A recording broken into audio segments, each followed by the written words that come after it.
عائشہ رضی اللہ عنہا رسول اللہ صلی اللہ علیہ وسلم کا ارشاد بیان فرماتی ہیں، دخلت الجنت فسمعت فيها قراءة فقلت من هذا قالوا حارثة بن النعمان كذلكم البر كذلكم البر۔ میں جنت میں داخل ہوا تو اس میں قرآن مجید پڑھنے کی آواز سنی۔ میں نے پوچھا یہ کون ہے؟ بتایا کہ حضرت حارثہ بن نعمان رضی اللہ عنہ ہیں۔ اس طرح ہوتا ہے ماں باپ کے ساتھ حسن سلوک، اس طرح ہوتا ہے ماں باپ کے ساتھ حسن سلوک۔ حضرت حارثہ بن نعمان اپنی اماں کے ساتھ بہت اچھا سلوک کرنے والے تھے۔ اس حدیث پاک میں رسول اللہ صلی اللہ علیہ وسلم نے اپنا ایک واقعہ بیان فرماتے ہوئے حضرت حارثہ بن نعمان رضی اللہ عنہ کی فضیلت بیان فرماتی۔ یہ حضور صلی اللہ علیہ وسلم کے صحابی ہیں۔ آپ نے فرمایا میں جنت میں داخل ہوا، چاہے نیند میں یا بیداری میں، معراج والی رات، تو میں نے اس میں قرآن مجید کی تلاوت سنی کہ کوئی تلاوت کرنے والا تلاوت کر رہا ہے اور وہ جنت میں۔ میں نے پوچھا یہ کون ہے جو قرآن مجید کی تلاوت کر رہا ہے؟ تو فرشتوں نے بتایا یہ حضرت حارثہ بن نعمان رضی اللہ عنہ کی آواز ہے۔ حضرت حارثہ بن نعمان رضی اللہ عنہ کو یہ اعزاز، شرف اور مقبولیت کیسے ملی کہ حضرت حارثہ بن نعمان رضی اللہ عنہ اپنی والدہ کے ساتھ بہت اچھا سلوک کرنے والے تھے۔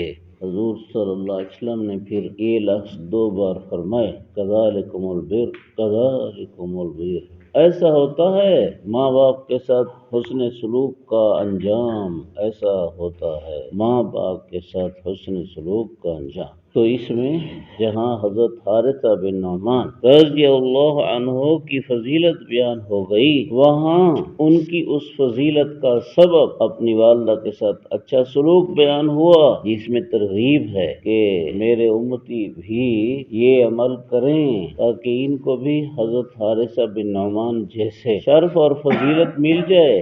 اپنے والدین کے ساتھ اچھا سلوک، اور والدین میں سے خاص کر کے والدہ کے ساتھ زیادہ اچھا سلوک۔ قرآن مجید میں اللہ تعالیٰ نے ماں باپ کے ساتھ اچھے سلوک کو بیان فرمایا تو اس میں فرمایا حملتہ امہ کرہا حملتہ امہ کرہا ووضعتہ کرہا وحملہ وفصالہ 30 شہرا۔ فرمایا ماں نے انسان کو پیٹ میں رکھا بڑی تکلیف کے ساتھ، اور ماں نے انسان کو جنا بڑی تکلیف کے ساتھ، اور پھر اٹھائے رہی اور دودھ پلاتی رہی 30 مہینے، 2.5 سال اٹھانا دودھ پلانا 30 مہینے، یعنی کم از کم 6 مہینے۔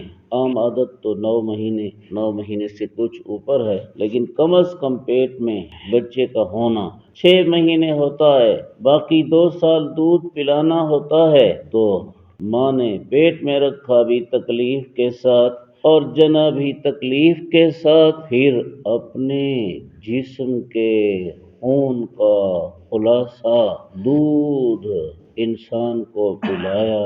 اس لیے اپنی ماں کے ساتھ اچھا سلوک کرو۔ 3 تکلیفیں ماں کی اللہ نے بیان فرمائی، 3 تکلیفیں۔ اس لیے حدیث پاک میں آیا، ایک صحابی نے پوچھا یا رسول اللہ میں کس کے ساتھ اچھا سلوک کروں؟ آپ نے فرمایا امک، اپنی ماں کے ساتھ۔ اس نے عرض کیا پھر کس کے ساتھ؟ آپ نے فرمایا امک، اپنی ماں کے ساتھ۔ اس نے پھر عرض کیا پھر کس کے ساتھ؟ آپ نے فرمایا ماں کے ساتھ۔ عرض کیا پھر کس کے ساتھ؟ فرمایا اپنے باپ کے ساتھ۔ 3 بار ماں کا فرمایا، چوتھی بار باپ کا فرمایا، تو 3 حصے حق ہے ماں کا، چوتھا حصہ حق ہے باپ کا، کیونکہ ماں نے 3 تکلیفیں اٹھائیں۔ اس لیے والدین کے ساتھ حسن سلوک، اچھا سلوک کرنا آدمی کا فرض بھی ہے اور قرض بھی ہے۔